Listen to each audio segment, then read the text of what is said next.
Diaries of a Madman. By What Must I Do? Chapter 177. Hurray for Bad Decisions. By the time I woke up the next morning, the ship was already on the move. I couldn't even see Griffiths from the window, so we had likely been going for a while. I guess we left as soon as everybody was aboard last night. Taya was still cuddled up against me, so I very gently eased out of bed. Her legs started twitching, looking for something to hold onto, so I placed the Celestia plush where I had been sleeping. She grabbed it with a happy sigh and pulled it close. With her placated, I started quietly putting on clothes. Once my body was ready, I eased out the door and closed it back behind me. The halls were still quiet, so I assumed most of the guards and crew were sleeping off hangovers. I didn't want to risk waking anyone, so I went up to the deck. At the moment, the only people out and about were the Red Cat Felix, a few griffins, the helmsman, several water elementals, and the two fires. The griffins were talking to the fire elementals and Felix was speaking to Brooke. I went up to talk to the helmsman, because I really didn't feel like dealing with any of the elementals. He had some pretty hefty bags under his relatively red eyes. "Long night?" I asked with a grin. "Something like that, my lady," he hoarsely replied. "You know we have a few unicorns who could heal you up, right? And, like, a dozen water elementals that can do the same thing." I did not think about that. I leaned over the railing leading down to the bottom deck. "Oi, any of you watery tarts feel like helping my boy out?" Aqua snorted. "What's wrong with him?" one of the waters asked as she started oozing over. "Hangover. I imagine most of the crew's feeling the same." "That's an easy fix," what I recognized as Waterfall said as she started sliding up the stairs. "I'll fix him up, then head downstairs to heal the others before they awaken. I won't be able to fix the worst of the dehydration, though." "That's fine," the helmsman said. "Just getting rid of the pain would be nice." "Then sit still." Waterfall placed a hand on his forehead. A few seconds later, he shivered as some of her water forced its way in. When she pulled away, his eyes were no longer fairly red. "How is that?" "Much better," he sighed. "Thank you. I am pleased to assist. How about you, Nav?" "I'm fine," Aqua made me say. "I didn't go out drinking last night." "Well, if anything ever ails you, feel free to ask for our assistance. We would all be happy to help. Now, I shall go aid the others." Instead of sliding down the stairs, she slipped through the cracks in the wood under her. "I like those things," the helmsman said. "They're always so eager to help." "Sometimes." "What's our ETA for the bunker?" "As the Pegasus flies, it would be 4 days," he replied. "With the mountains in the way, it might take up to a week. We aren't completely sure of what path to take yet." "That's not too bad. Did Princess Gilda end up getting the radio installed?" "She did. It's in the planning room. She said she wasn't finished setting it up just yet, though. Apparently there's a long metal pole she'll need to put somewhere. That would be the antenna. We'll help her get it set up today." "Is Jack with us?" "He is, but we left Sunshine Smiles behind." "Score. What about the Naga?" "I'm afraid not." When he realized how cold it would be, he decided to stay at the mansion. Doppel also elected to stay behind. Good. I wanted her at the house anyway. I wouldn't mind the Naga's big, strong arms keeping me safe, though. Even if I'd probably assign him to guard Princess Gilda. "Did I miss anything while I was gone?" "Not really. You had a guest or two stop by, but I don't know the details." "Well, they probably weren't important. I'm gonna go check out the radio. If you need anything else, just let me know." "K." I walked past him and into the planning room. The radio appeared to be the same one from Gilda's workshop. It was set up on the table with wires and whatnot dangling all over the place. Before I could walk up to it, Luna teleported in front of me, accompanied by what sounded like thunder. I only jumped a little, thankfully. "Good morning," she calmly said. "Howdy. How's Tartarus?" "Bleak and depressing." "How's Canterlot?" "About the same." "Did you really just teleport all the way here from Tartarus?" "No. I went through the gate to Equestria first." "How did the others take the news that I would be joining you?" "Fairly poorly, all things told. You might hear a few unpleasant things." "That is acceptable. Are you still interested in hearing how Shining Armor's dream went after you left?" "Yet. It turned golden about an hour later. Apparently he enjoyed the idea of being feminized and impregnated by Chrysalis. Last night, I asked Cadance how he felt in the morning. She told me that he claimed he had the best sleep in years, though he left quite a mess in the bed." "Wow. Did you tell her what he was dreaming about?" "Yes. She commented on how hot it was and said that it gave her all kinds of ideas." "Hey. Well, whatever. I think Cadance might have some mental problems." "Oh yeah. But she loves her husband and he seems to love her back, so whatever. If she wants to shove stuff up his butt, that's certainly none of my business. Until they invite you to partake again. They better fucking not. Anyway, you want the tour of the ship?" "Not at the moment. I would, however, like to know more about this radio." "Then you'll probably need to ask Princess Gilda. She's the one who built it and set it up." "Did you not give her the plans?" "Kinda. I got them from the laptop I got when I went back in time. I don't really know much about how it works, though. I know that you can talk into this end and whoever has the receiver will hear what you say. They'd also be able to reply." "Fascinating. Like Dragon's Breath, but with sounds instead of letters." "Yep. They're really useful when you get a satellite up and running." "A satellite?" she asked, tilting her head. "It's a device that sits just outside of the planet's atmosphere. They can take the signal from this radio and shoot it just about anywhere on the planet. If you get a ring of satellites, they can transfer the radio signal from one to another, giving you even wider access.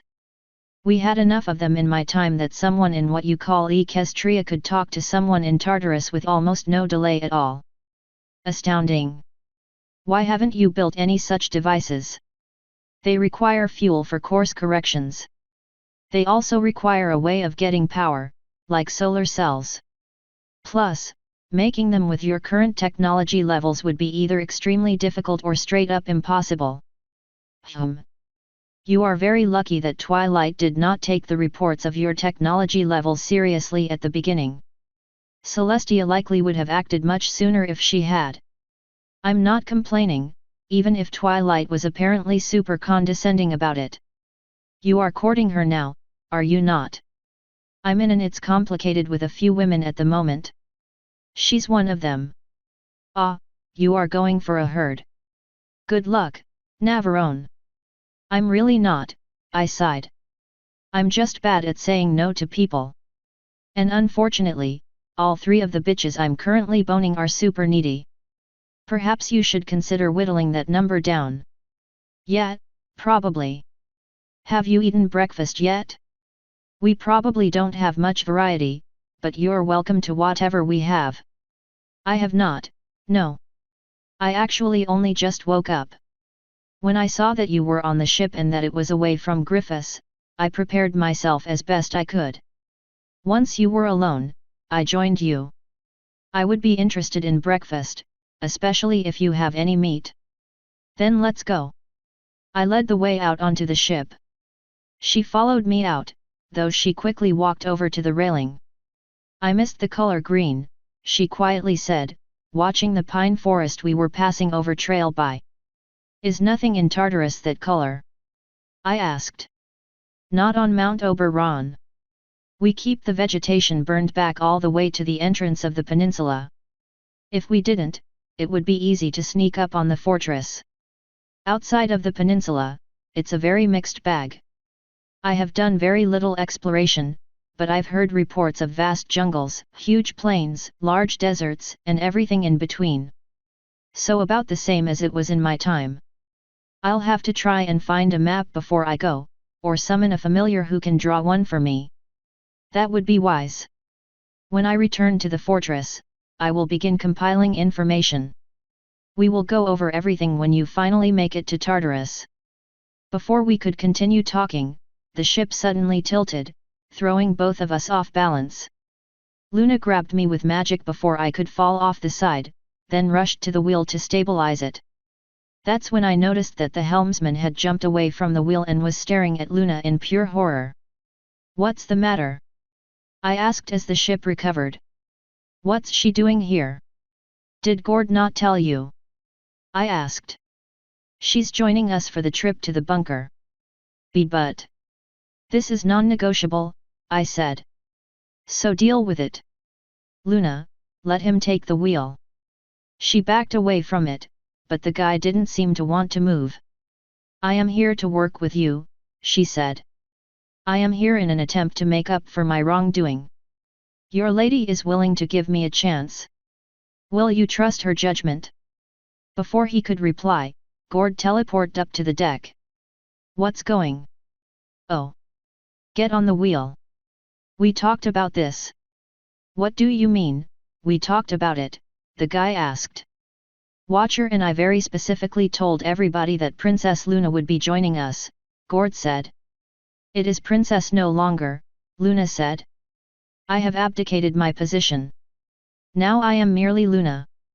"This is what happens when you get too drunk," I said, crossing my arms. "You forget shit. Will you police take the fucking wheel?" "Jesus."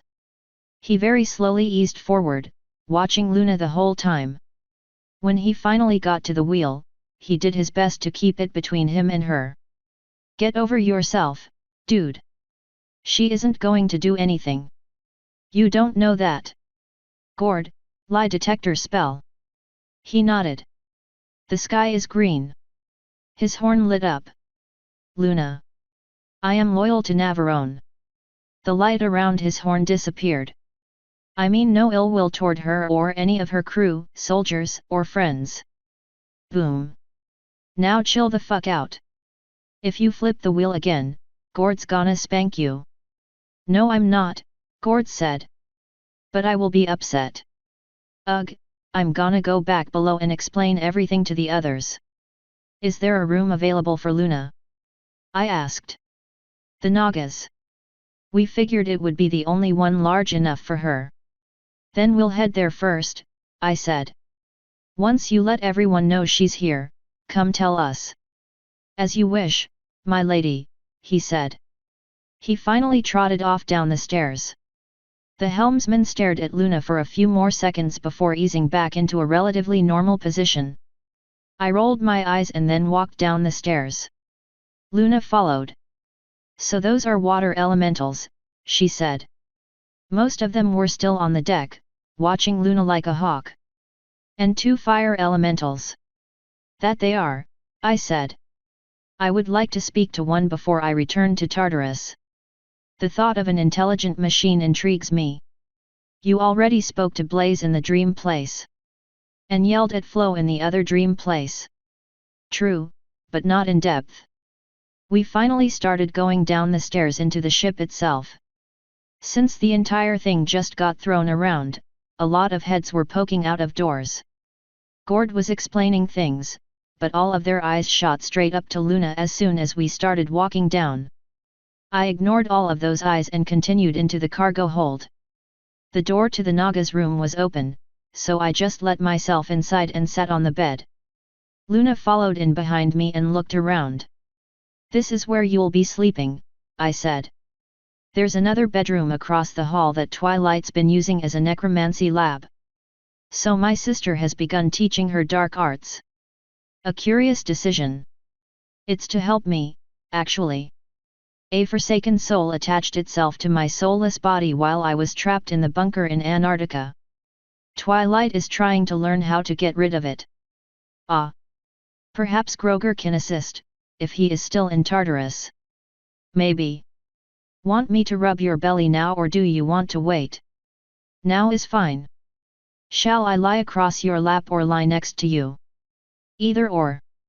I slid back further onto the bed, giving her more room to work with. After a few seconds of thought, she teleported across my lap, presenting her warm and fuzzy belly. She sighed in pleasure as I began stroking it. Your hands, they're marvelous, she whispered. Yeah, they're pretty great. Your tummy is nice and soft. Indeed.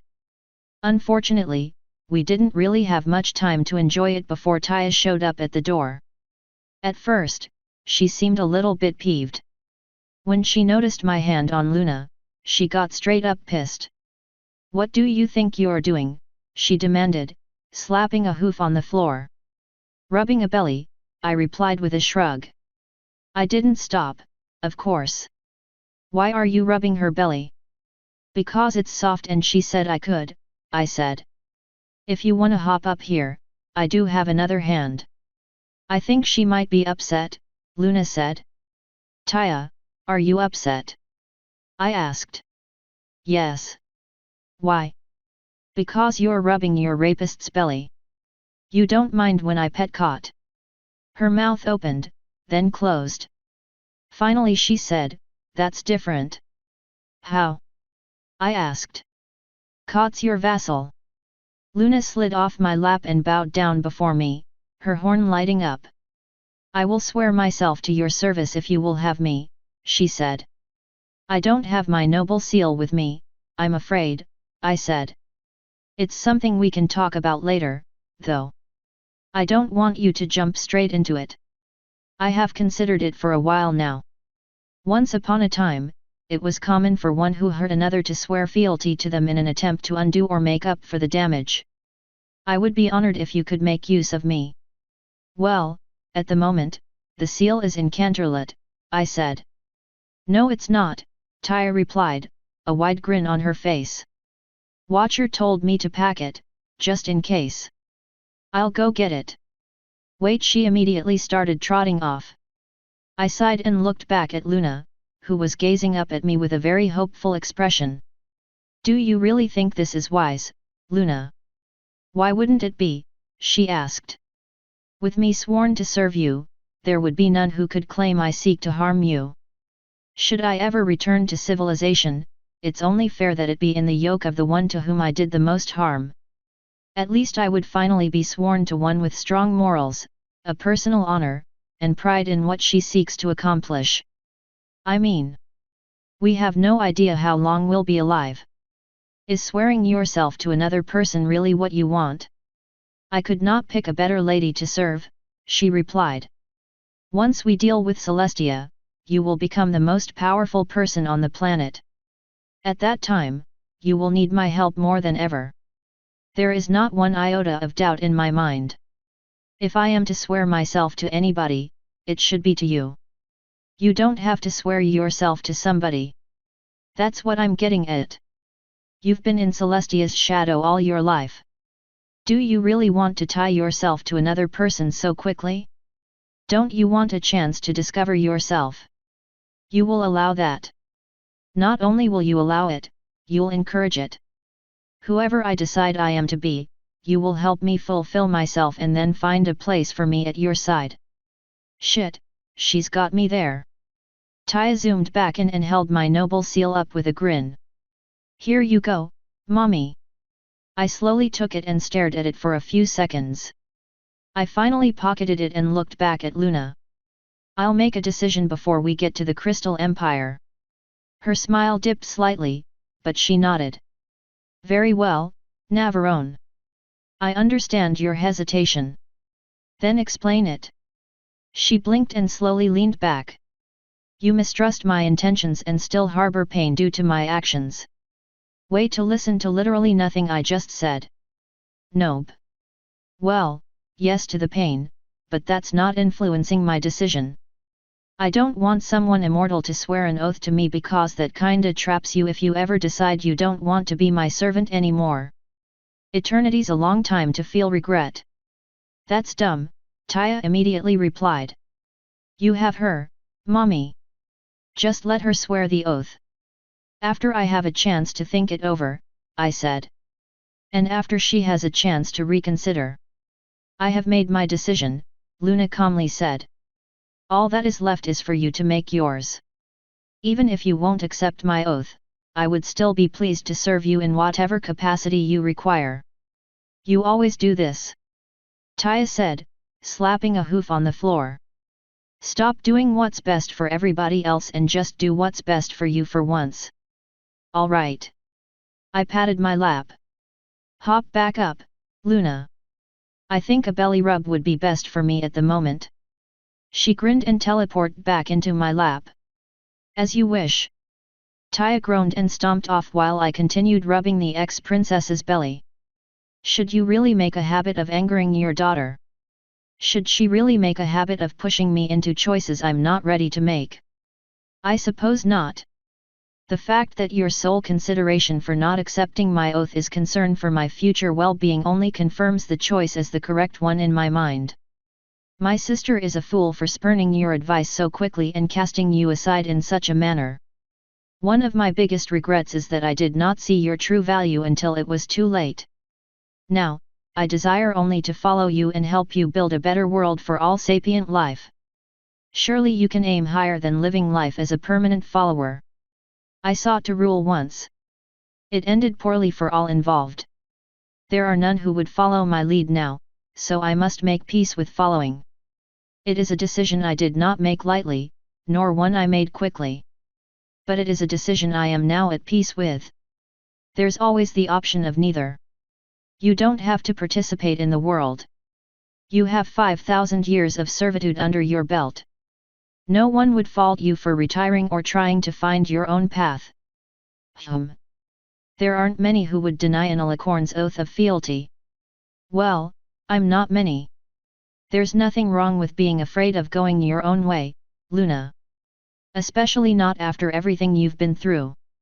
You would release me from the oath immediately if I but asked. And again, you would help me find whatever path would make me happiest. Swearing myself as your vassal merely protects us both from any accusations that I am escaping punishment for my crimes against you. It is the only way I would feel comfortable returning to the world. God damn it, I'm not going to let her guilt me into this. Good, Aqua replied. I believe it would be wise to accept her offer, but not because of guilt. Do not allow her to manipulate you so easily. Take time to decide, if you must. Wow, that might be one of the first semi-reasonable things you've ever said. Are you feeling okay? Go fuck yourself, Nav, she flippantly answered. Twilight was the next pony to come barging in, though she didn't immediately flip shit. There you are, Nav, she said. Gord wanted me to tell you he's informed the others that Luna is here. Good. Do you know if they're serving breakfast yet? They are. That was going to be my next destination, if you'd like to join me. I need to see if she has any cinnamon. Why? Because you said you'd forgive me if I ate a spoonful of it. It's only fair that I do that if you are going to make amends with Aqua. I say we do a trade, I replied. You skip the cinnamon challenge, I skip dealing with that H2 hoe. Luna snorted. No can do, Navi, she said. But I will let you wait if we don't have enough cinnamon. It's only fair. Why would you make her eat cinnamon? Luna asked. She would likely vomit, assuming she doesn't cough her lungs out first. Way to ruin it. See, this is why I don't want to make you a vassal. What? You didn't know? I asked. Eating a spoonful of cinnamon is almost impossible and extremely painful. I see. And you were just going to let me do it. Yeah. It's only fair, since you were going to make me talk to that raving bitch Canoe. I believe I am missing something, Luna said. Who is Aqua? A water elemental, Twilight replied. One Nav doesn't have a very good relationship with. I want the two of them to make amends. And I want her to fuck right off, I replied. But what we want isn't always what we get. Now that you know the truth about the cinnamon challenge, you sure you don't want to just call it even? I'm tempted to just tell you to apologize to her to make up for tricking me like that. In that case, you can just stay mad at me. She pursed her lips for a moment before rolling her eyes. Fine, I'll do your stupid cinnamon challenge. This will certainly be amusing to watch, Luna said as she finally slid off my lap and back onto her hooves. Before you do so, I would like to ask how you perceive my presence here, Twilight. I understand Navarrone's reason for accepting your help. It isn't the choice I would have made, but it wasn't my choice to make. I will work with you because I recognize your value.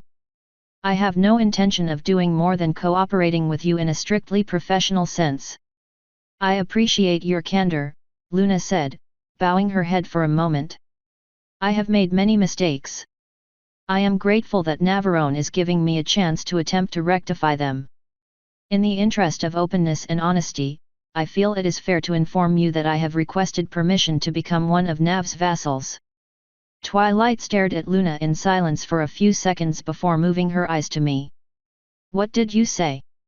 That I'd think about it, I replied. What is your opinion on the matter? That, once again, it is not my choice to make. I'm not interested in getting involved one way or another. Your choices of vassals are of no concern of mine. Way to take a cop-out, I said. I'm asking your opinion as my mere friend. What do you think I should do? I think you should tell her no. Now, I am going to go get breakfast. You're welcome to join me. She walked off before I could answer. Luna looked at me and said, I believe I am not invited. You're free to join us anyway. I shall pass, for now. I have already caused you trouble with your daughter. I shall not compound it by causing trouble with one of your mere friends. For now, I believe I will return to the deck. Some more fresh, cold air that doesn't hold the scent of corruption and decay will do my mind good. Her horn lit up and she teleported away. I do hope they have cinnamon in stock, Aqua said with a horrific little giggle. I'd love to hear your heartfelt apology. I decided to go join Twilight.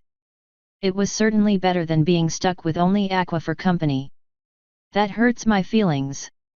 So why do you want almost all of my cinnamon?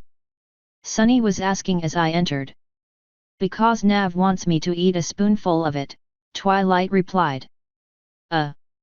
Why? Because I made her mad. Watching me suffer is revenge for her. Sunny's eyes moved to me. We don't keep a lot of spices like cinnamon on the ship, my lady. Our space is very limited. I'll give her a spoonful if you order me to, but can it wait? Hallelujah. It can, I replied. I don't know if we'll be using the cinnamon we do have for anything, but I'd rather have it just in case. I was planning on making Provençal stew, Sunny replied. And Spike was talking about baking a few pies with fruit he picked up at Griffith's. Chicken goes great in that stew, I said. Shame you guys are all vegetarians. I'll make a special pot of it with some chicken Gilda picked up before leaving, she said with a big grin. I never realized there was so much you can make with meat. Sounds amazing. But it does mean that apology will have to wait, I'm afraid. Twilight huffed. You know it would help our relations with the elementals, Nav. I shouldn't have to push you to do it. Yeah, well, them's the breaks. So what's for breakfast? When we had been served, we both wandered on down to my room. A part of me was surprised that there wasn't a line of needy ponies wanting my attention, but I certainly wasn't going to complain. She pulled the door shut behind her and we settled down. So how was Luna's belly? She asked. Nice and soft. I recommend rubbing it for yourself. I'm surprised to see you partaking her belly after everything she's done to you. I sighed. I understand why Luna did what she did, Twilight. She was in a lot of pain. It doesn't excuse her actions in the slightest, but I do understand. And because I understand, I'm willing to give her a chance to make things right. I'm not going to ask everybody to treat her well or even forgive her. But I'm going to try my best to treat her fairly and, if possible, forgive her. Why? Because a good friend of mine once spent a very long time teaching me the magic of friendship. Part of that is forgiveness. Oh. Oh, indeed. She didn't seem to have anything else to say, so we started actually eating. It was pretty dank, even if I wasn't all that hungry. When we finished, she teleported the plates away. So why were you asking about her belly? I asked. Feeling jealous. I don't like seeing your hands on any other mare except your daughter. What about stallions? Or females of other races? I don't mind stallions or males that much, since I know you aren't interested in any kind of relationship with one. But I did mean female instead of mare. I don't like seeing your wonderful hands on any other females except for Taya. So you were jealous? Yes, Nav. I was jealous that you were giving Luna a belly rub. Alright, cool. I just wanted to hear you say it. So, you wanna go help PG set up her radio? PG. Princess Gilda. Og is original Gilda. That's how I differentiate them. Ah. I'd actually prefer a belly rub. I think it'll help my stomach settle. Before I could invite her onto the bed, someone knocked at the door. Ignore it, she whispered. I can't ignore my subjects, I replied, hopping up. That would be irresponsible of me. She sighed as I opened the door, revealing PG herself. Good morning. It would be better if your useless Helm's pony knew how to steer. Or if he didn't panic every time he saw a monster. I need help setting up the antenna for the radio. Once I've tested it, we'll return to your room for a talk. Why my room? After how much you made me, she finally looked around me and saw Twilight. Ahem. I believe your room is more homey and comfortable. Ahoy. I'll supervise the antenna thing, but it'll mostly be either unicorns or the elementals setting it up. How sure are you that it won't act as a huge lightning rod? Oh, it very well might, she said. But this ship has Pegasi, does it not? Clear the weather before trying to travel through it. Twilight, you down to help? She sighed again before saying, I guess. What's her problem? PG asked. She's jealous that I was giving Luna more attention than her. Was not. Twilight immediately replied. Be wary of mares, Gilda said. They are generally extremely possessive. So I've noticed. That's not always a bad thing when they're being possessive of my vagina. In fact, it usually feels pretty good. Don't make me hold you down and molest you in front of the princess, Twilight said. And don't you threaten me with a good time. Now let's go get this antenna thing done. I mean, it could wait, Gilda said. I actually wouldn't mind watching. What? Some purple magic dragged me back into the room. Gilda smirked and followed me in, kicking the door shut behind her. Twilight was in a much better mood when we went up to the deck. She was humming and practically prancing. Gilda also seemed fairly impressed with what magic was capable of, so I wouldn't be surprised if it was going to be a semi-common occurrence. Honestly, I didn't know how to feel about that. So where's this radio? Twilight asked once we were outside. In Nav's puny planning room, Gilda replied. I would be happy to show you how it works once we get the antenna set up. Why puny? Twilight asked. Compared to mine, it's tiny and insufficient. You're a princess living in a palace, I replied. This is an ex-pirate carrack that's been converted into a flying fortress. We're working with limited room. Always an excuse, she sarcastically said. I flipped her off. What does that mean? It means fuck you. She snorted and walked over to one of the sides of the ship, where a long metal rod about 3 meters long had been secured. I was thinking it might be best to attach it to the rear of the ship. Why the back? Twilight asked. It will be easier to run a wire to it from the back, since the radio is closer to the back. What is this made out of? Twilight asked. It is a copper core with a silver coating, Gilda replied. Twily's eyebrows lifted. Silver? And copper? Why not something stronger, like steel? Resistance, I said. Silver has the least heat resistance of easily acquirable metals. Copper has the second least. That makes it a much better conductor of electricity and signals. Using silver as just a coating gives it a good advantage, while using copper as the core greatly decreases the cost. Hey! Would increasing the length of the antenna increase its range? Indeed. As would increasing the amount of power to it, to a point, Gilda said. She began unstrapping it, but stopped when Twilight undid all the straps and just grabbed it with magic. Since it was clear, Gilda began leading the way to where she was presumably wanting to hang it. You know of a spell that will give you wings, do you not? I do, Twilight said. She set the rod on the deck for a moment and put a hoof on it so it didn't roll anywhere. Once it was safe, her horn lit up much brighter and 2 butterfly wings appeared on her back. This spell is so useful. And it makes you look even more adorable, I said, bopping her on the nose. She bore it with a quiet indignity, then grabbed the pole with magic again. So we'll need to fly in order to get this where it needs to go. We will, Gilda said. But first we will need to drill a hole through the planning room. Once we got to the door, we let ourselves in. Watcher and Jack were both poking around the radio. Neither were actually touching it, thankfully. Good morning, ma'am, Watcher said, nodding to me. What manner of device is this? Jack asked.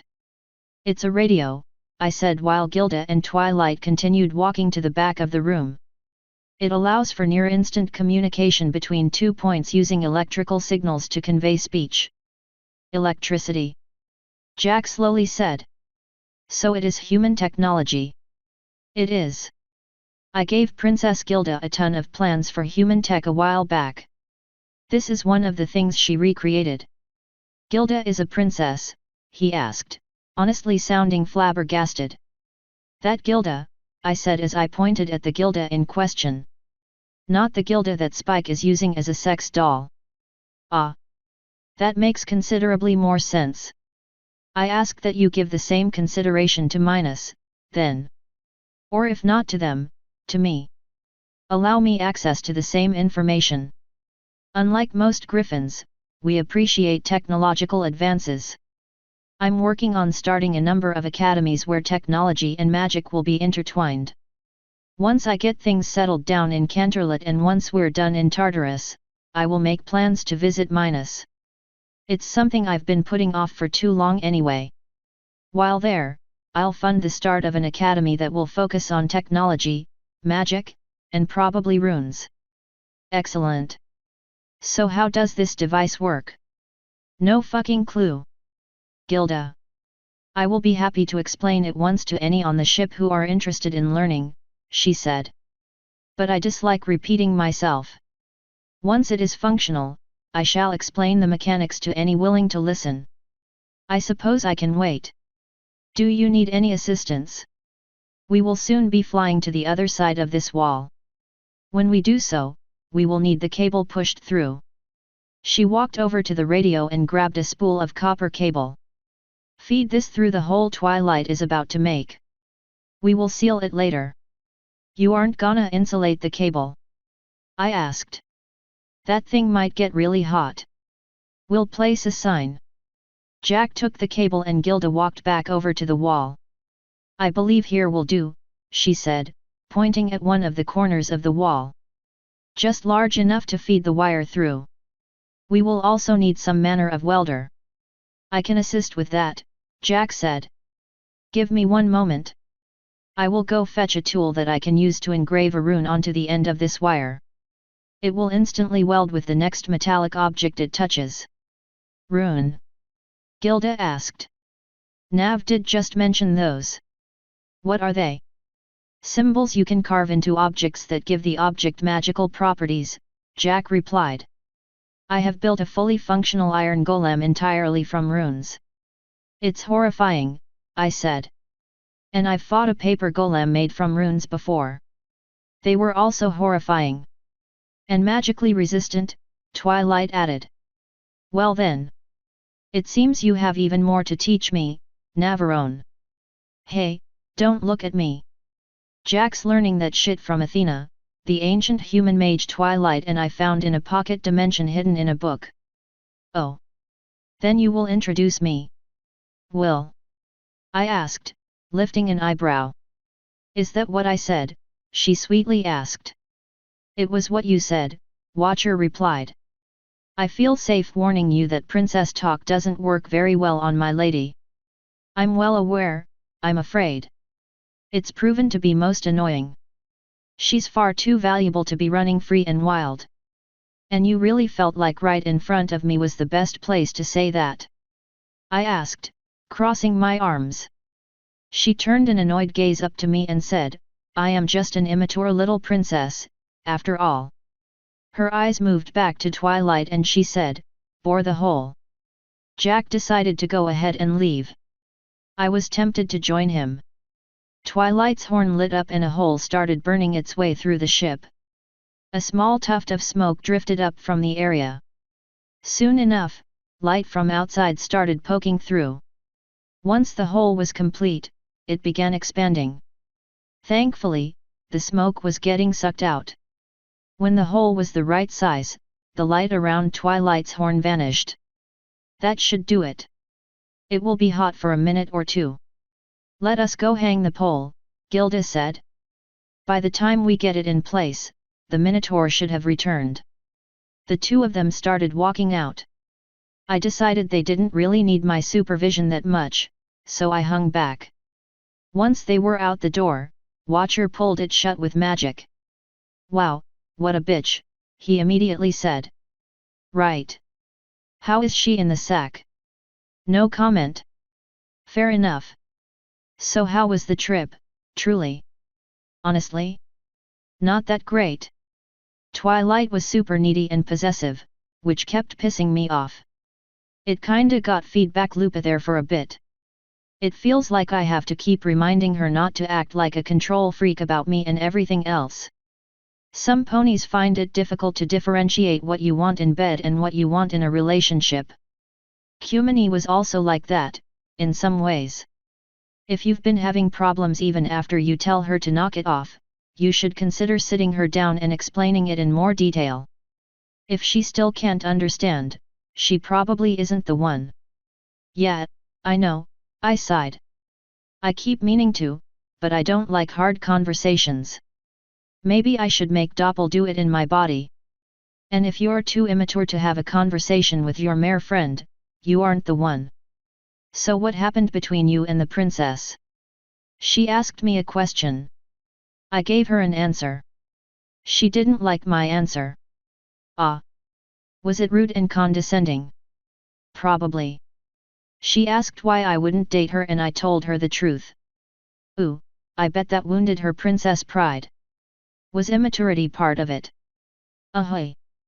Jack finally walked back in, ducking under the door frame. Are they already setting up the pole? Yep. Then I shall waste no time, he said as he walked to the wire. He had a small wrap of tools in one hand that he laid out on the table. First he pulled out a vise to clamp the wire to the table. Next he pulled out a very fine scalpel. Finally, he grabbed a monocle so he could see better and got to work scratching something into the metal.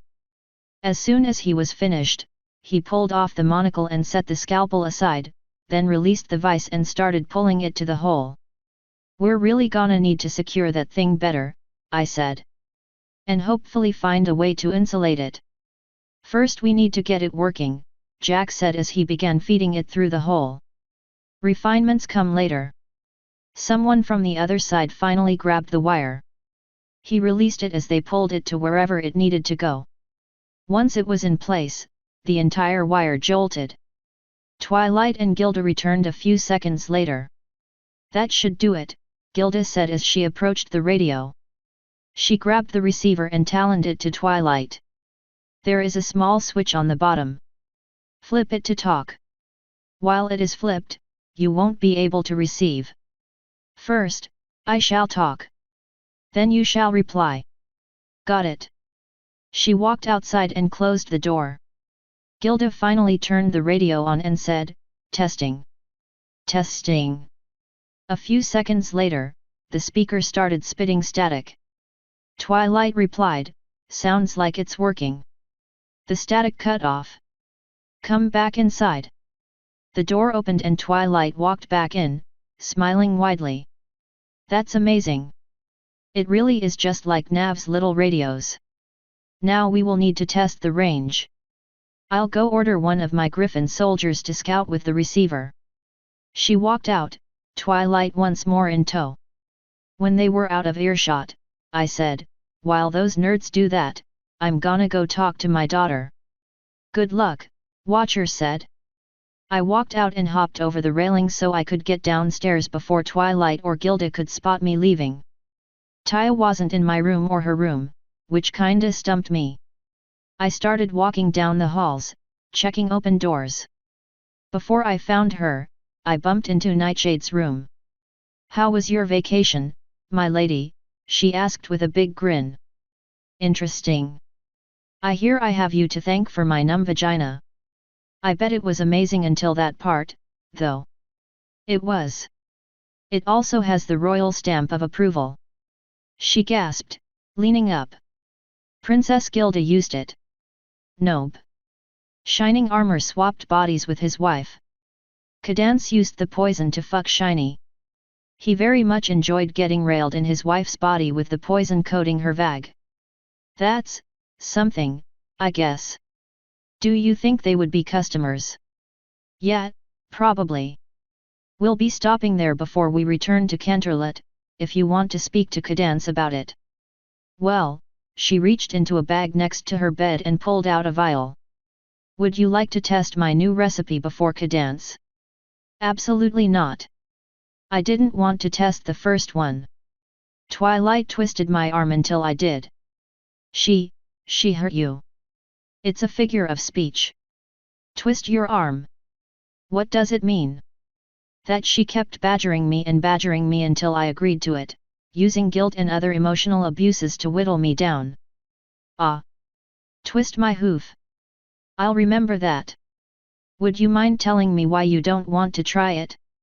This version doesn't seem to have any numbness. I don't like putting poison on any part of my body. I especially don't want to put poison on the only saving grace of this otherwise shitty female body. I don't want anything happening to the sensitivity of my funhole. Ah. I can understand that. She gently placed the vial back in the bag. If you ever change your mind, let me know. K. Do you know where Taya is? She walked by earlier, but I don't know where she went. Then the hunt continues. See you. My lady. I started walking again, looking for my cuddly daughter. She had to be somewhere. Sure enough, she was somewhere. I found her in Zecora's room, rocking back and forth on a stool while the zebra was making some green potion. Sup? Done giving your rapist nice things? Taya sweetly asked. For now, yet. I thought it might be a good time for a talk. About what? Why you went to Athena's realm. The grin that spread across her face wasn't very comforting. You're just in time, mommy. Zecora's almost done with the potion. I am, she confirmed. But I am going to give the potion to Navarone. What she chooses to do with it is none of my concern. Taya's rocking stopped and she glared at Zecora. What? I know her opinion on this matter already. She does not desire you to jump into such an important decision. I'm not jumping into anything. I decided to do this months ago. I wanted to use an elemental, but no, mommy wouldn't let me. And then I wanted to use that vampire lady, but she wouldn't do it either. So this is my next option. I'm gonna stay with mommy no matter what. Which I'm absolutely okay with, I said, making her slightly manic gaze turn back to me. Honestly, I'd like having you by my side. But don't you want to wait until you're older and more mentally mature? This slows down your aging by a lot. No, of course not. The whole point was to do it as quickly as possible so I can be your little filly forever. Why? So I can confuse your enemies with my cuteness. I also like being your little filly. Or as you put it to Gilda, your daughter pet. Do you want a family? No. No kids? No husband? Nope. All I need is you, mommy. I really shouldn't encourage this behavior, but if it's what she really wants. Aqua snorted and said, what she needs is a mother who won't allow her to make permanent, life-altering choices while she's still just a filly. So you read the book all the way through? I did, she said with a nod. I really think you should read it yourself, though. I was planning on it. Give me the rundown. What can we expect? The more injured you become, the more tree-like you'll become. If you lose any full limbs, they'll eventually come back mutated. What are the consequences of that? More energy when you're awake, whatever benefits the mutations provide, and you'll need to sleep more. You can stay awake in the spring and summer now, but if you mutate too much more, you'll start sleeping in those seasons as well. You'll also become more, fey, whatever that means. The guy, well, he also eventually became a girl, so I guess the lady ended up dancing in the rain without even realizing it. Your eyes might also change color and your hair might start sprouting flowers. In some cases, various types of bugs or animals will be attracted to you.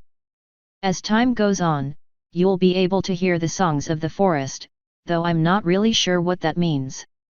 So nothing that's really too detrimental. Nope. And you promise that nothing you've said is a lie? I sure do, she said with a nod. Aqua? She didn't lie, but I couldn't tell you if she omitted anything. This isn't something you can come back from, Taya. I honestly think it's a really irresponsible move. You do irresponsible things all the time. I know. Some of them, I regret. Others, I don't. I don't think it's a good idea, but I do recognize that it's your body. I also understand that you'll keep looking until you find a way to do it anyway. So if we have a way that's safe, that we know will work, and that we know all the ins and outs of, I'll allow it on 2 conditions. Anything. Promise me this is what you really want. I promise, she said with no hesitation. And promise me that you'll never get mad at me for letting you do this. I promise. I made the choice. You just gave me permission. I just hope you're mature enough to remember that. I sighed and looked at Zakora. Give it to her when it's done. Taya squealed and leapt off the stool to hug me. Thank you, mommy. As you command, my lady, Zakora replied with a nod. Her face was unreadable. Your lady? I asked, lifting an eyebrow. I am a part of your tribe, Navarone. You are the leader of this tribe. Thus, you are also my lady. Then I guess that makes you my shaman. No. I am shaman no longer.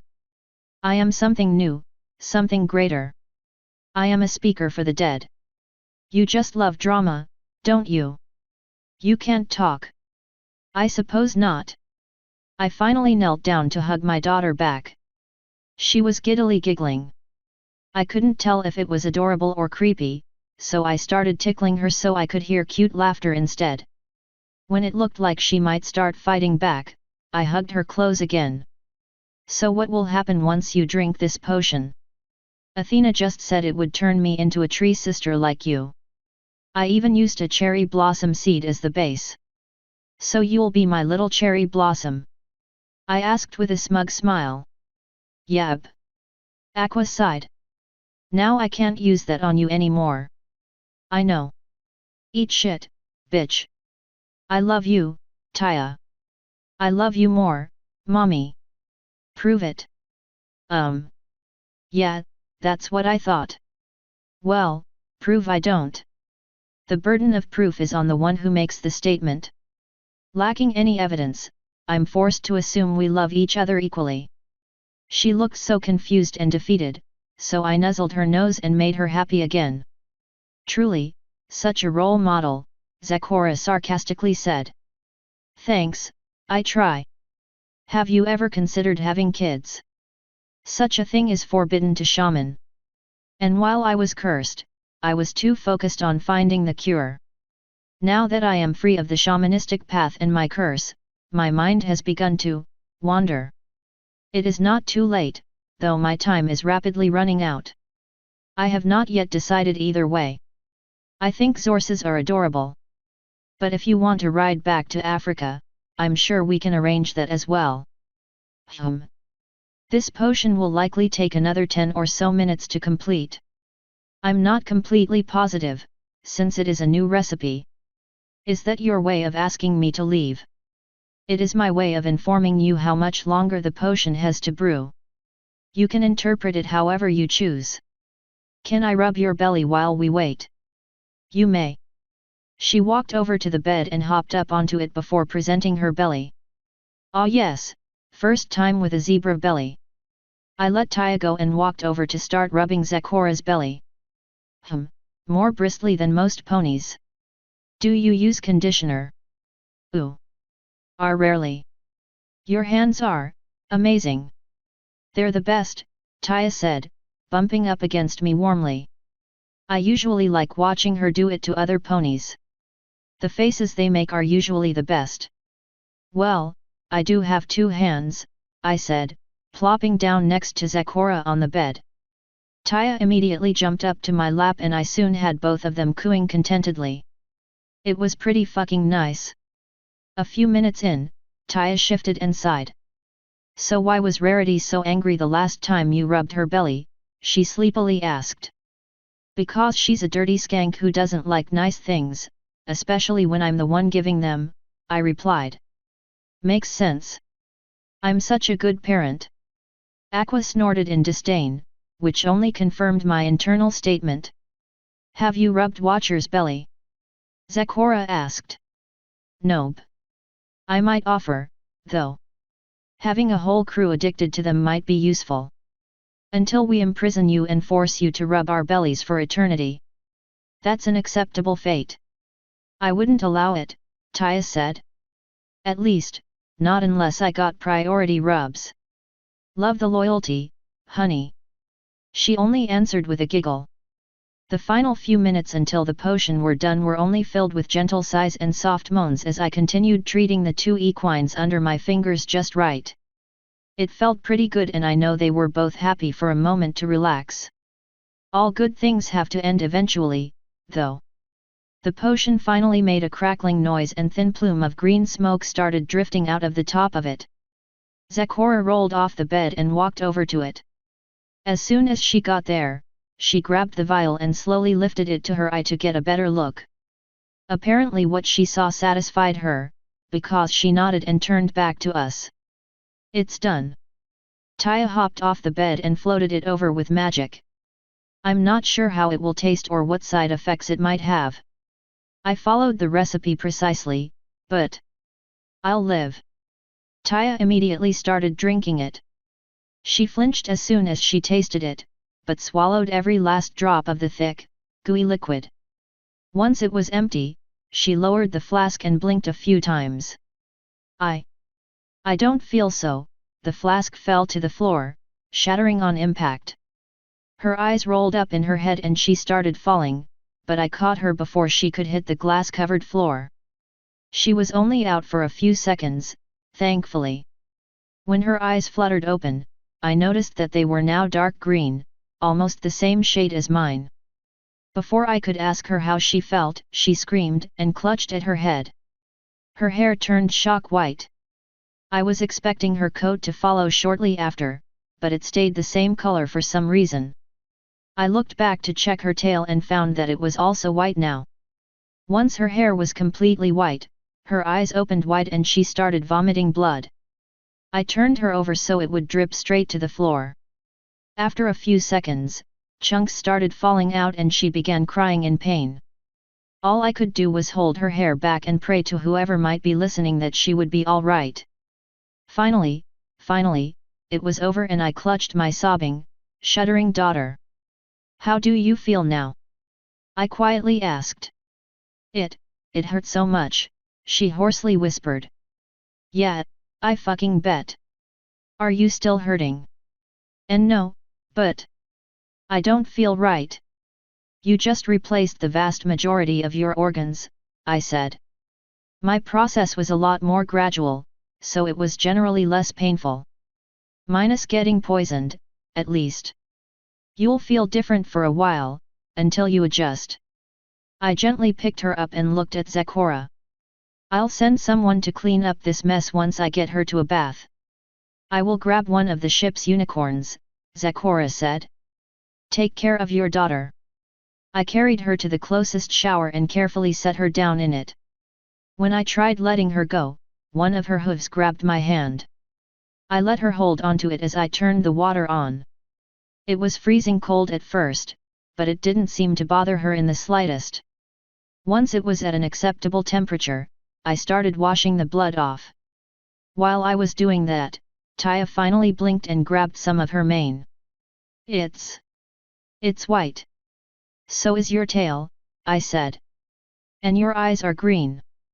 I didn't know it would turn my eyes green. Having regrets? Never. I'll be with you forever, no matter what it takes. I bopped her on the nose. Good. How are you feeling now? Better, I guess. I feel kinda tired, though. Once we get you all cleaned up, we'll head to the deck and chill in the sun and fresh air. Your body needs sunlight for energy now. Just like my mommy, she softly sighed. So what do you want to tell the others? I asked. About what? Why your hair is white and your eyes are green now. Who cares? It's too late for any of them to keep us apart now. Right, I get that. But you know this decision won't be popular. So? You're their lady. They have to accept it. Well, the truth is generally better than fiction, so, fuck it, I guess. I finally stepped back from the shower to look my daughter over. All the blood on her was cleaned away, thankfully. Do you want to check your blood? I asked, pulling a dagger out. No thank you. I slid the thing away. So how does being a tree sister actually feel? Pretty fucking good, for the most part. Running out of stamina is hard, you won't feel hungry that often, you'll no longer need to use the bathroom, and you'll likely lose a lot of your inner voice. What does that mean? She asked. You know how you usually have a constant stream of thoughts running in the back of your head? Yeah. That goes away sometimes. You can stare blankly at a single spot for hours on end without moving or thinking. Oh. That explains a few things. Neat. So can I just start starving myself like you do instead of running? We'll talk about that when we return to Canterlot. The main reason I wanted to get you in shape was to increase your stamina in case we ever did have to run. Now that you also have a ridiculous amount of tree stamina, that probably doesn't matter anymore. We'll test it thoroughly when we get home. That works, I guess.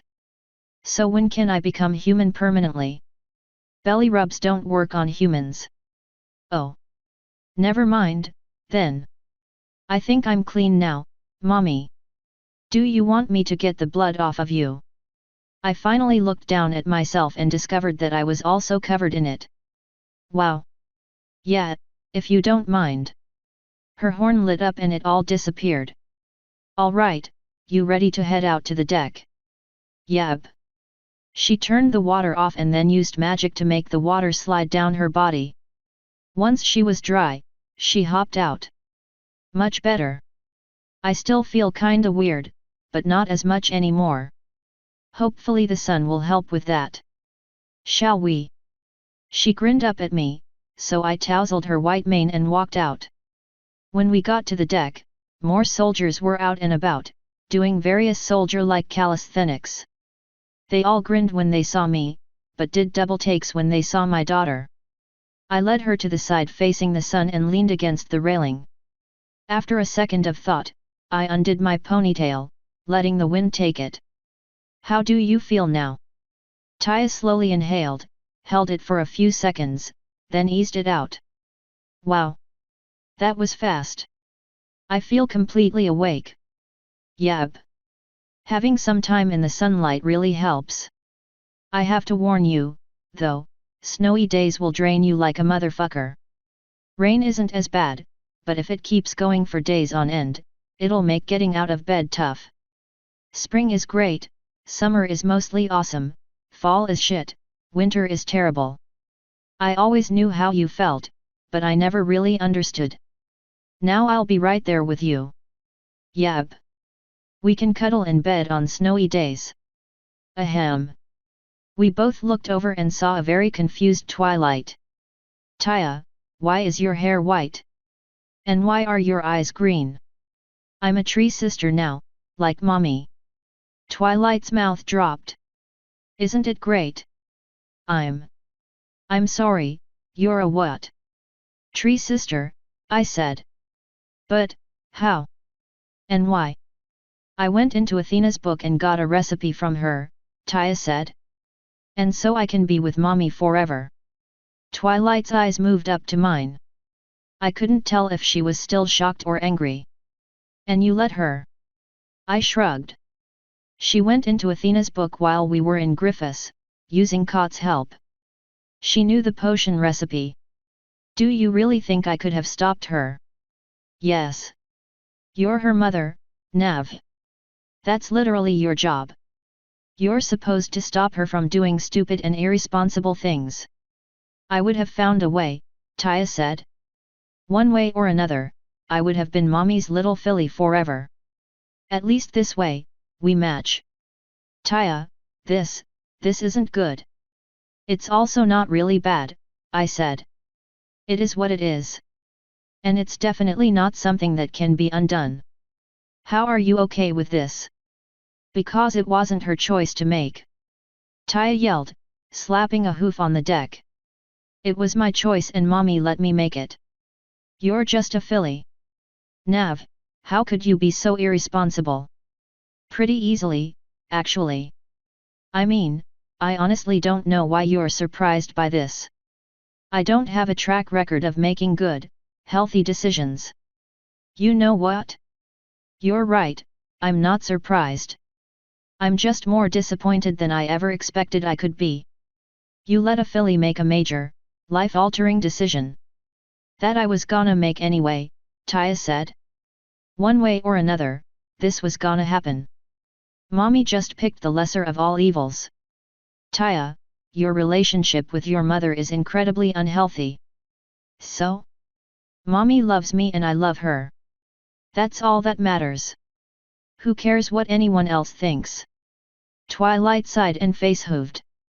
I swear, talking to you two can be worse than talking to a brick wall. At least it wouldn't constantly frustrate me. A brick wall also can't do this, I said, reaching down to scratch her ears. She sighed and dropped her hoof, staring at me disdainfully. Come on, Twiggles. Relax. It'll all work out in the end. She finally slapped my hand away. Nav, this is wrong. Why? Taya asked. Because you chose to stay a filly eternally. And why is that wrong? I don't want a husband or children of my own. I don't want to build a family. I'm not interested in any other adult things. I'm happy right where I am. And do you think you'll feel the same way in 10 years? 50? 100? Do you really want to be stuck like this for 500 years, Taya? Yes, my little filly confirmed with a nod. Twilight sighed, shaking her head. Well, Nav's right. It's not like we can undo this. You will have to live with this choice, Taya. I hope for your sake it'll be easy. I can do anything with mommy by my side. I hope so. I really do. She shook her head one more time before walking off in a huff. I flipped her the double birds as she left. Once that got old, I turned to face the scenery. That went marginally better than I was expecting, I said. What were you expecting? Her to break up with me. Although the day is still young. And you let me do it anyway. Twilight is a mere friend. You are my daughter. You trump her any day. She pressed up against my leg and we went to watching the scenery pass by. It felt pretty fucking nice. Well, until Spike ruined it by hugging me from behind, lifting me up. I elbowed him as hard as I could in the gut, then kicked backwards, cutting out one of his knees. He dropped me and almost fell to the ground. I finally spun around and kicked him hard in the chest, sending him to the deck. As he struggled to get up, I walked forward and put my foot on his chest, knocking him back into the ground. I hope you learned a very valuable lesson from this, I said. Hug you lower, so you see can't elbow me. I pulled my foot back. Taya, throw him off the side. Spike's eyes widened right before Taya tossed him overboard. He'll be fine, right? She asked. I really hope so. I'll feel kinda bad if not. Sure enough, he swooped in about half a minute later, looking none the worse for wear. That was mean. And hugging me from behind after I keep telling you to knock that shit off isn't. Well, not when compared to beating me up and throwing me overboard. So what else am I supposed to do, I asked, placing my hands on my hips. If you don't listen to my requests and you don't listen to my orders, what other means do I have of enforcing my will? Especially on one of you high and mighty dragons. Learn to accept hugs. Throw him overboard again. Spike had time to sigh before Taya tossed him out. This is surprisingly satisfying. Can we solve all our problems this way? I'll think about it. Spike showed back up much sooner this time, at least. Did you learn your lesson this time? Honestly? Probably not. Come on, Nav. What's not to like about hugs? What's so hard about listening to a friend's request? Do you really care so little for my feelings? Because I know you're just requesting it to remain aloof and reserved, not because you dislike hugs. Everyone knows you love hugging people, especially ponies. You're really bad at hiding it. Why else do you think Pinky does it all the time? Throw him over again. Taya grabbed him and tossed him over, but he was ready this time. As he passed us, he grabbed me around the wrist, dragging me over with him. Thankfully, I had a kind and loving daughter who teleported me back before I even fell 3 meters. I was standing there with my arms crossed by the time Spike landed again with a smile on his face. As soon as he opened his mouth, I said, again. Taya giggled and tossed him over one more time. He tried grabbing me again, but I jumped back. Let's go below. Taya continued giggling as we hastily went back below decks. When we got to my room, it was occupied by Princess Gilda. She was perusing my very small library, several of which were the books Taya brought from Athena's labyrinth that I had been meaning to look at. So you have finally returned, she said. What are these books about? I recognize this writing as human, though I do not know what it says. They're history books, I said. One is a diary. Why is your daughter's hair white now? I'm immortal now, like mommy. Ah. How did you achieve immortality? With a potion, I said. It gave her the essence of a tree, like me. Interesting.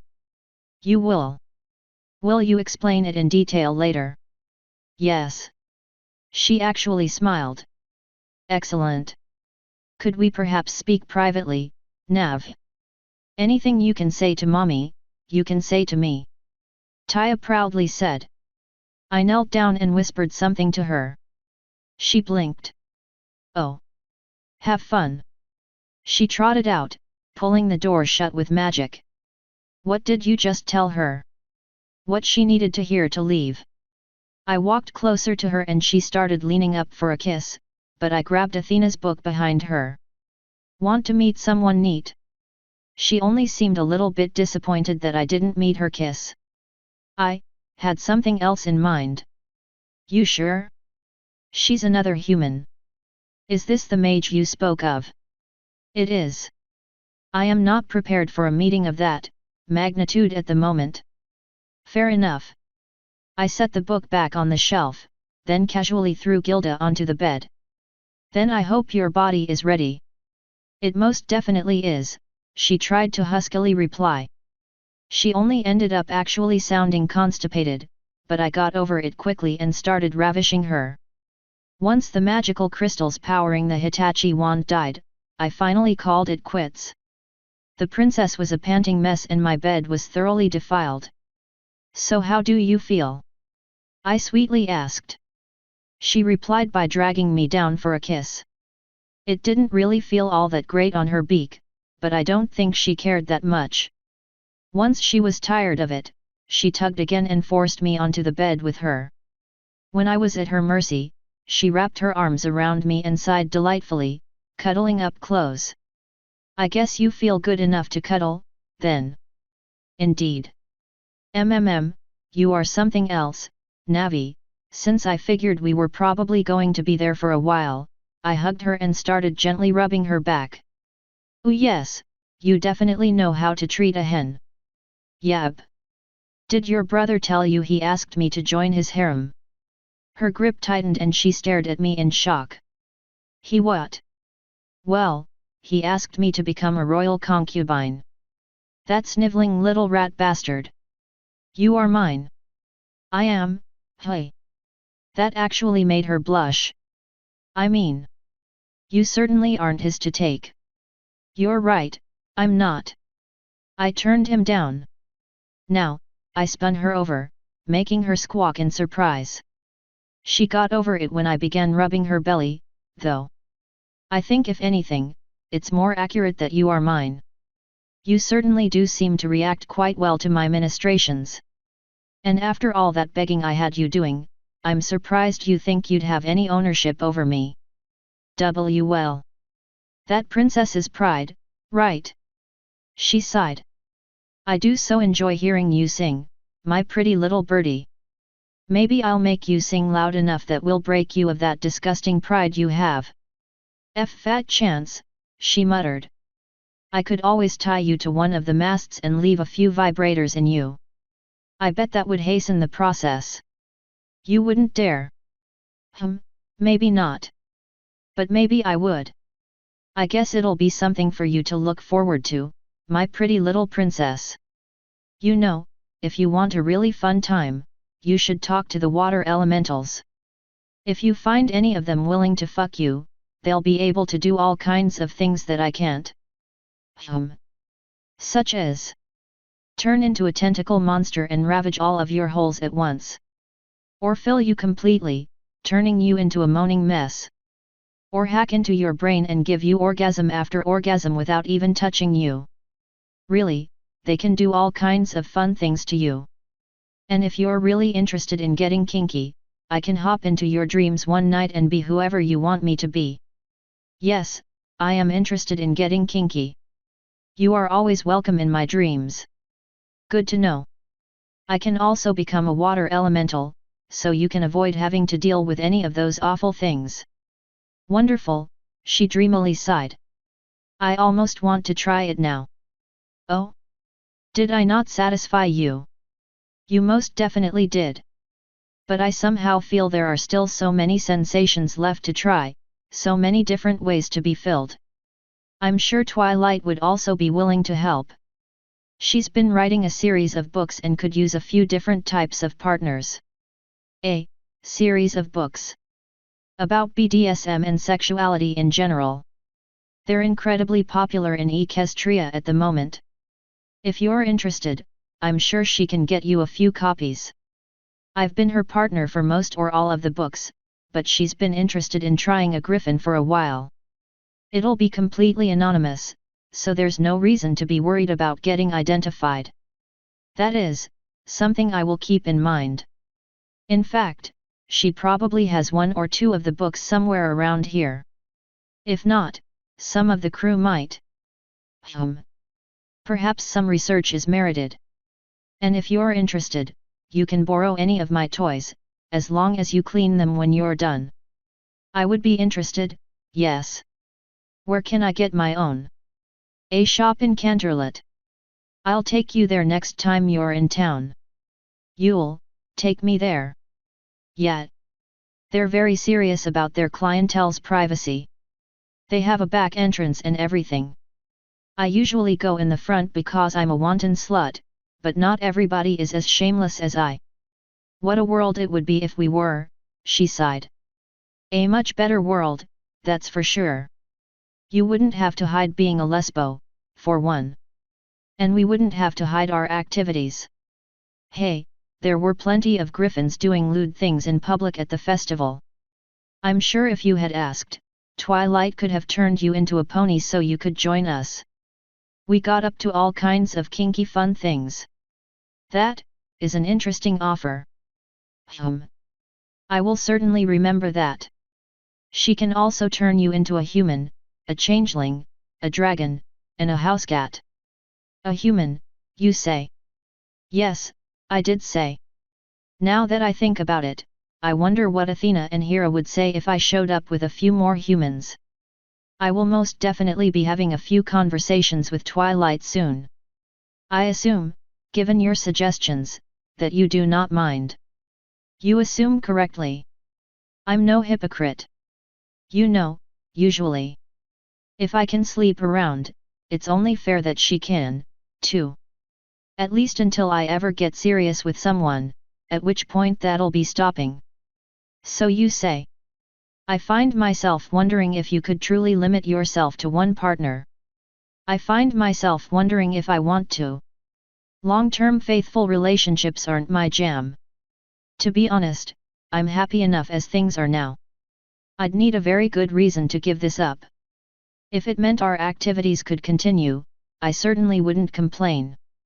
In fact, her tail began wrapping around one of my legs. You could always name me an honorary royal concubine, I sarcastically replied. You're right, I can. That's a wonderful suggestion and it will absolutely solve this problem. You're not actually going to do that.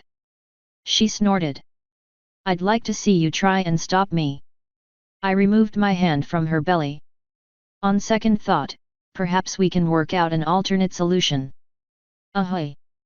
I started rubbing her wonderfully soft princess belly again. So how long do you want to bask in the afterglow this time? Until I'm no longer horrifically sticky, at the very least. We will need a set of eyes in the hall to ensure none of my soldiers see my walk of shame to the shower. Want me to get Taya? She can clean this up in a heartbeat. She was silent for several long seconds before slowly saying, I would not like your pet daughter to clean the sexual fluids from me or her owner mother. Fair enough. Want me to go get Twilight? She might be willing to clean this up in a heartbeat. That would be more acceptable. Then give me just a moment. I slid off the bed and walked to the door. Are you not going to get dressed? Are you?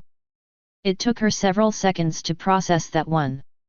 She finally shrugged and said, very well.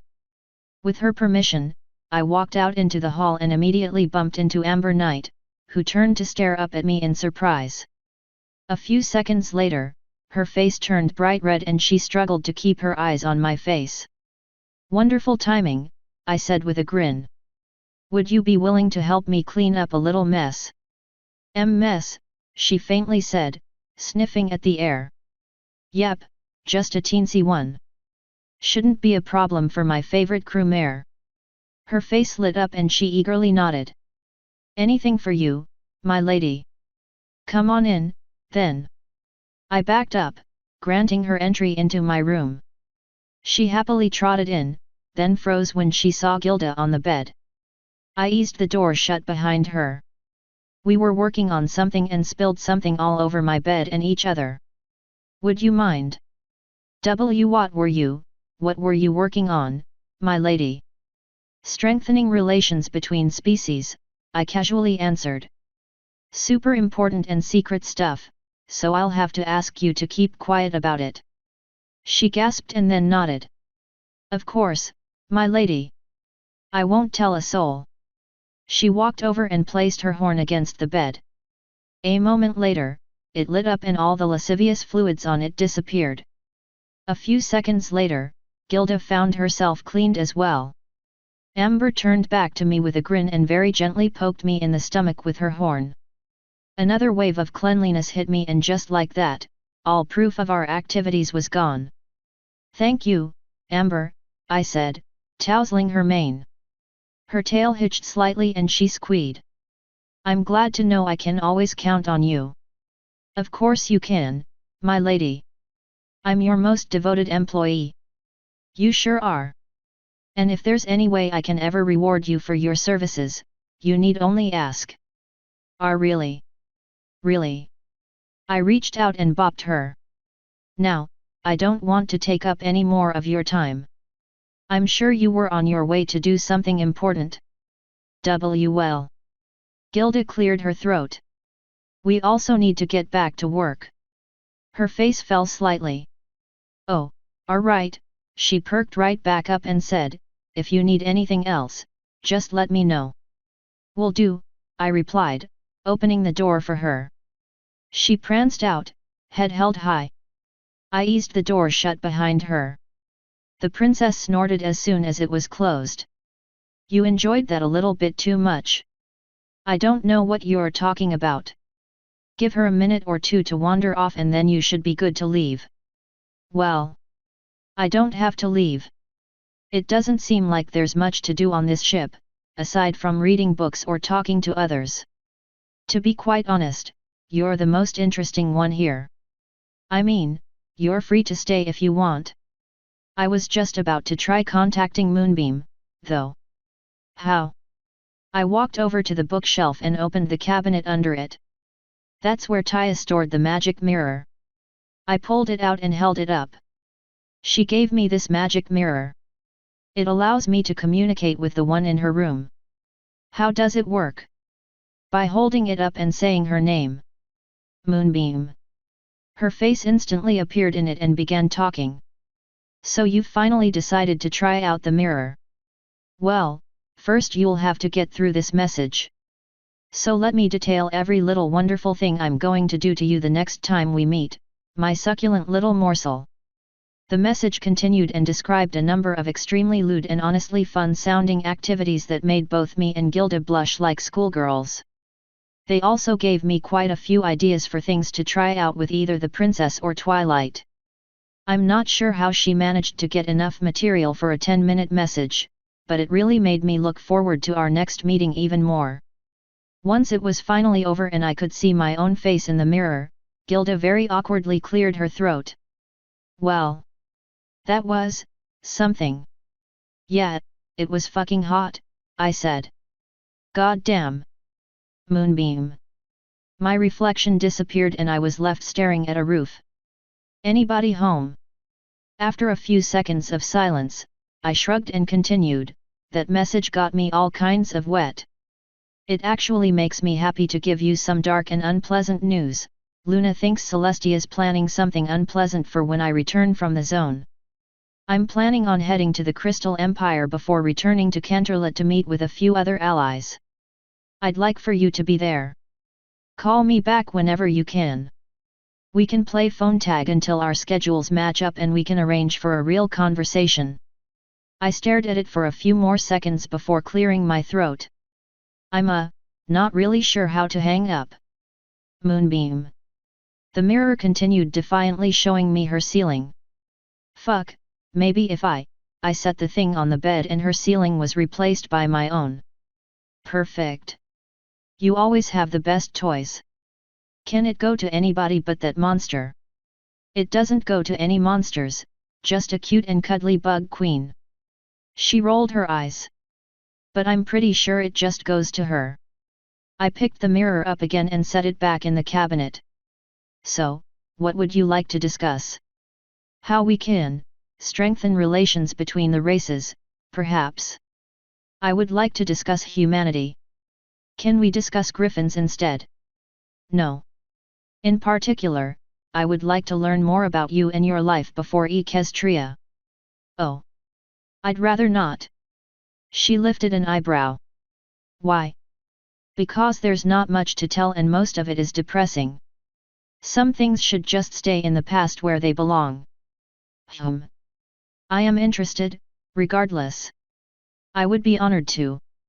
No. Nothing? Not even a scrap. Nothing. All that I was, all that I could have been, all that I knew, is gone. Leave it that way. As you wish, she slowly said. I thought you would be interested in speaking of your past. It seems that you never discuss it. There's a reason for that. The ponies have learned to stop asking. Are you ashamed, perhaps?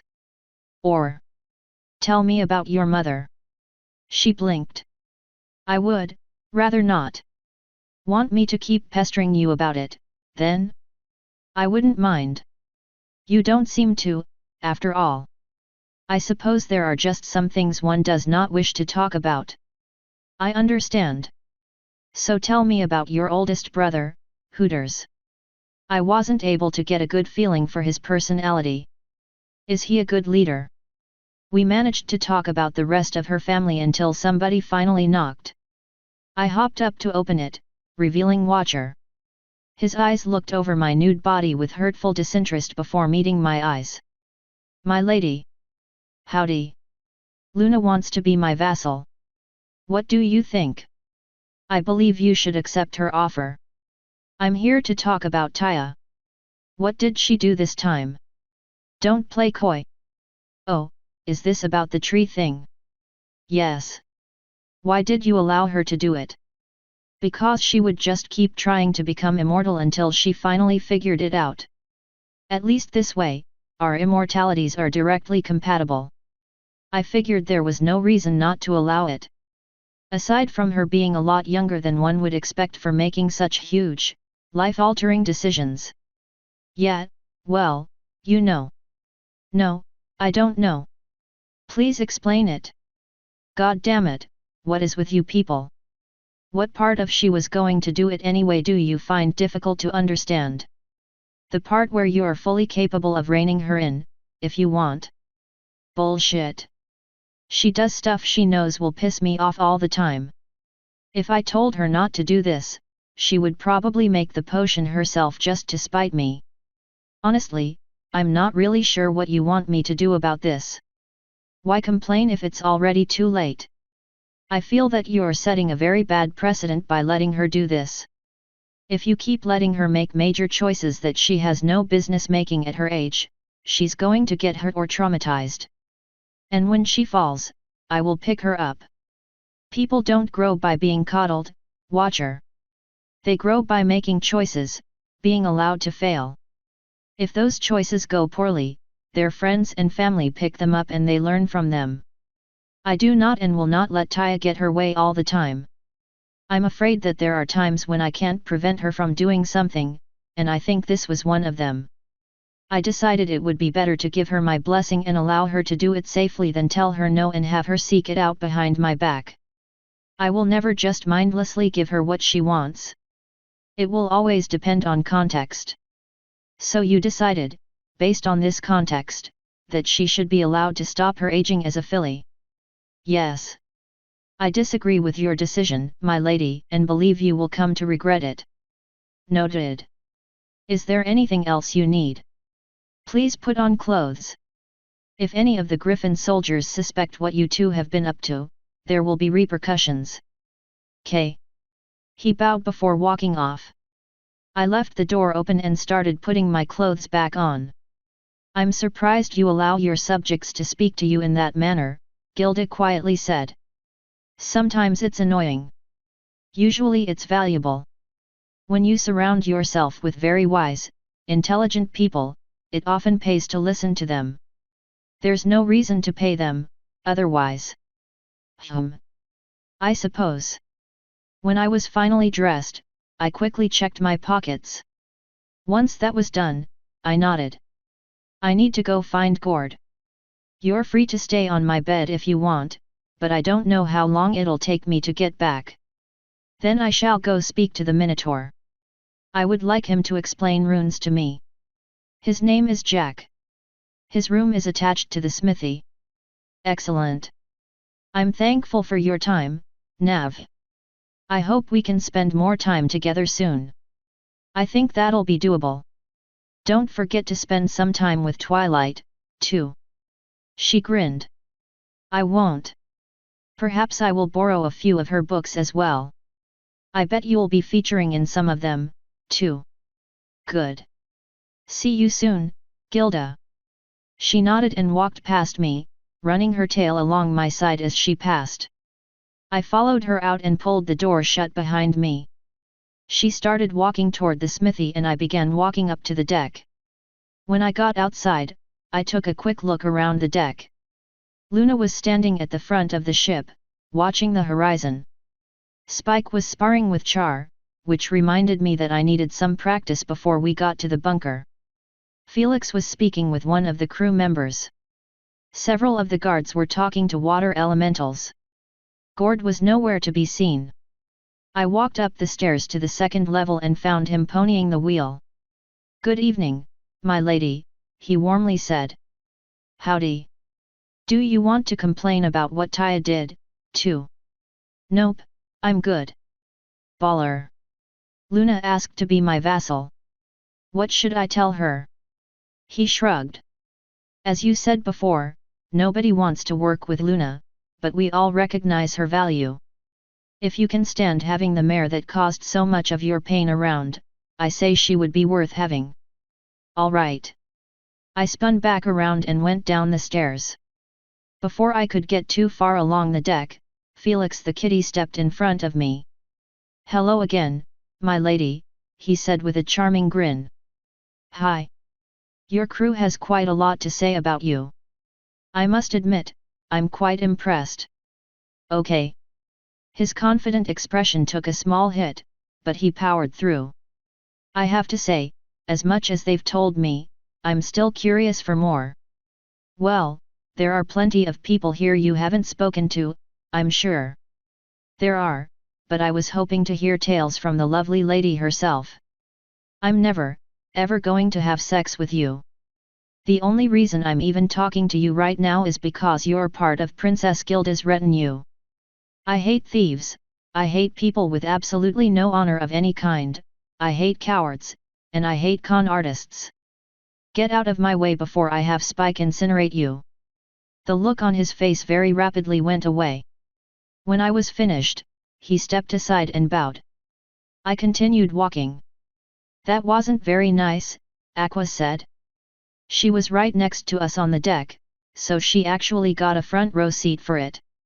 "I'm not a very nice person," I flippantly replied. Soon enough, I was standing behind Luna. "Like what you see?" I asked. She finally turned around with a small smile. "I do, Nav. It's been far too long since I went on an adventure. Feeling the wind in my coat after so long is refreshing." Something happened with Taya that accelerated a few thought processes in my mind. I finally pulled my noble seal out of my pocket. "I've made up my mind. Kneel and swear." "Is your daughter well?" she asked. "Yeah, she just took on the life of a tree, like me." After talking to her about it and after talking to Twilight and Watcher about it, I made up my mind. Forever's a long time to suffer for a mistake, but if it's a mistake you want to make, I'm not going to stand in your way. I'll admit that I will absolutely find you useful. If you want to swear to me, I'll accept it." She knelt and pressed her horn against the seal. "I swear to serve and protect you to the best of my abilities. I forego all other oaths and swear to serve only you. I swear to treat all your employees fairly and never quarrel with your other vassals." The seal flashed and I felt a small pulse in my hand. "Rise, Luna." She stood, finally wearing a real smile. I got dibs on telling Celestia. "I wanna see the look on her face." "Please do it while I'm there," Luna replied. "I also want to see her expression." "Deal." "When's the last time you got some fire in your blood?" "It has been too long." Do you propose a practice bout? Yes. Challenge Blaze and determine his lethality, then try your luck against Char. I want to know what these things are really made of. Celestia hooped Blaze's ass all up and down the palace, so you should have an easy time of it. As you wish, she replied with a short bow. Though I would also like to help you grow as well. And you will. But for now, I have several books I need to get caught up on. If I'm going to be forced to rule the world, I need to do some research. Understandable. I would offer historical texts about Equestria's kingdom, but I'm afraid they no longer exist. Yes, they do, I said with a grin. You just have to know where to look. Burning books is easy. Burning all books is hard. Censoring an idea is easy. Killing an idea is impossible. Not for lack of trying, I'm sad to say, she sighed. I've seen the mistakes of the past, I said. I know what to watch out for. Authoritarianism must be avoided. All people must be free to make their own choices, including the choice to remember the past. Otherwise, they will never learn from the past. When we cast your sister down, we will teach them what a tyrant she was. Good. Ruling might be difficult, however. Oh, don't get me wrong, I said. I'm not going to create a democracy or even a republic. We are going to rule the world, period. Democracy has some redeeming traits, but I know I won't fuck people over. I know what my morals are and I will strive to always wear my heart on my sleeve. I'm not going to give my power away to somebody I'm not sure about, even if that's what the people think they want. And what of the Griffins? Luna asked. The king still has the final say in most matters. Parliament just gets to dictate some things. That isn't necessarily bad, as long as the king can check their power and is just about it. The problem my people ran into is that the ability to vote divided them in the end. Those who lost blamed those who won for all the problems in the country, which created a huge partisan gap. I'm not interested in seeing that happen again. We will rule and the people will fall behind us, end of story. And those who try to defy us. That depends on how. I'm not going to restrict the press or freedom of speech. I'm not going to kill those who question or critique us.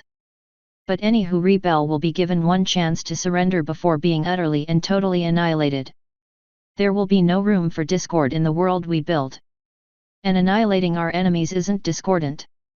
It's better than the alternative of allowing them to continue spreading mayhem. The other option is imprisoning and re-educating them.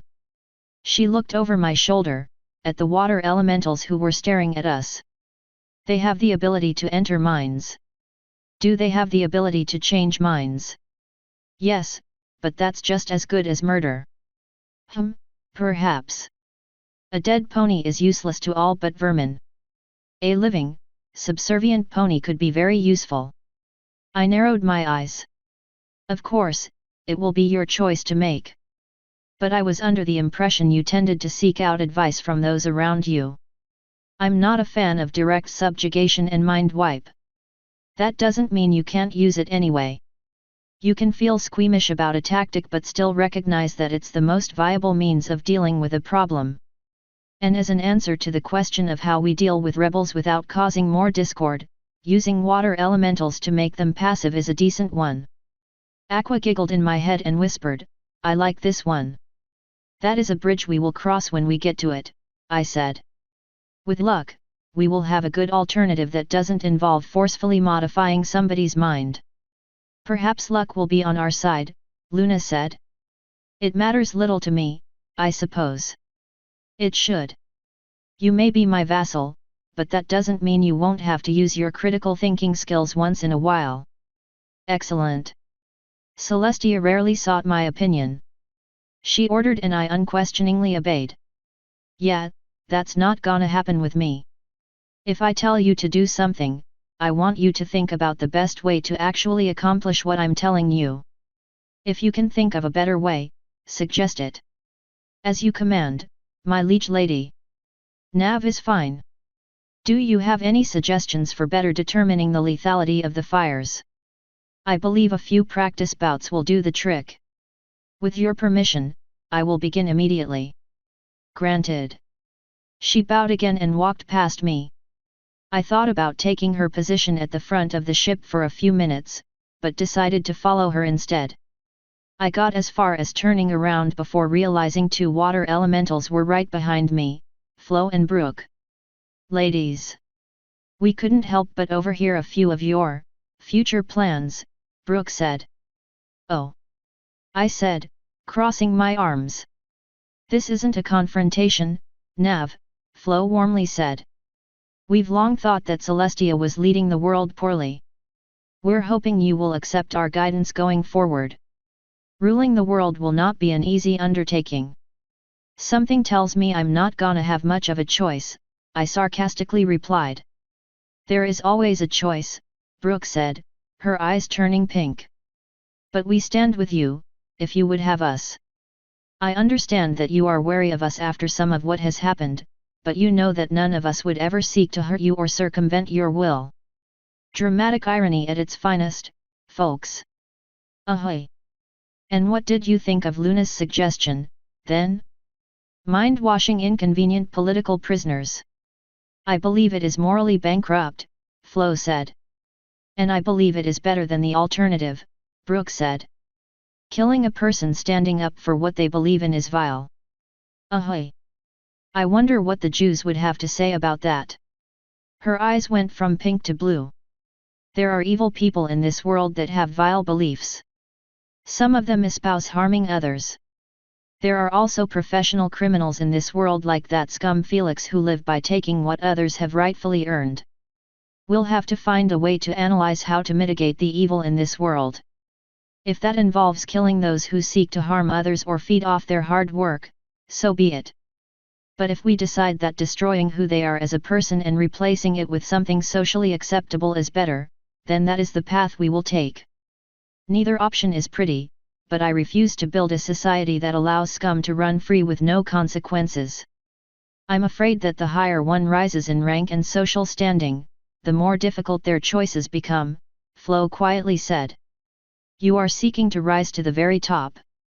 I'm sad to say that many of your choices will devolve into dark matters such as this. Which is why advisors become all the more important, Brooke added. You are surrounded by several long-time rulers. We offer you our wisdom, Nav. Please don't reject it out of hand. I once proposed to you a choice between the water elemental way and the way so many others have tried and failed.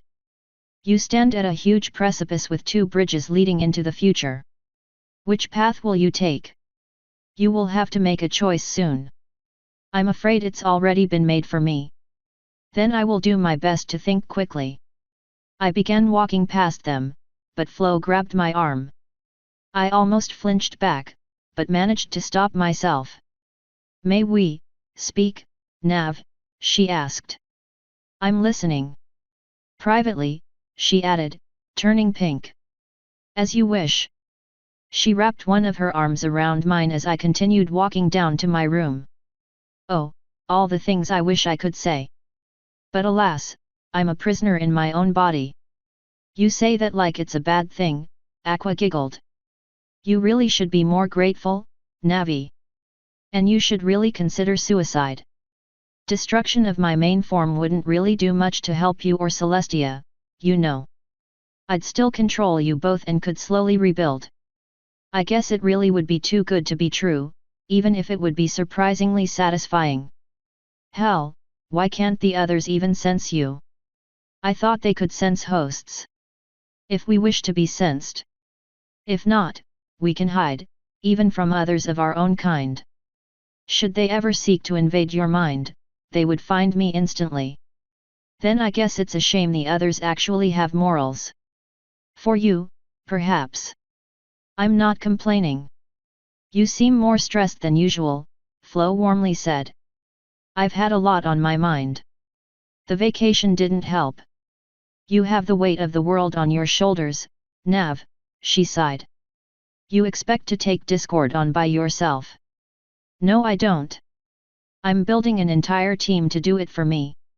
I don't expect to be able to do a thing to that monster, at least not until I get a soul. We finally got to my room. She let me in first, then followed me and eased the door shut. Have you thought on my offer? I am part of your extended team, I know, but I would like once more to be in your inner circle.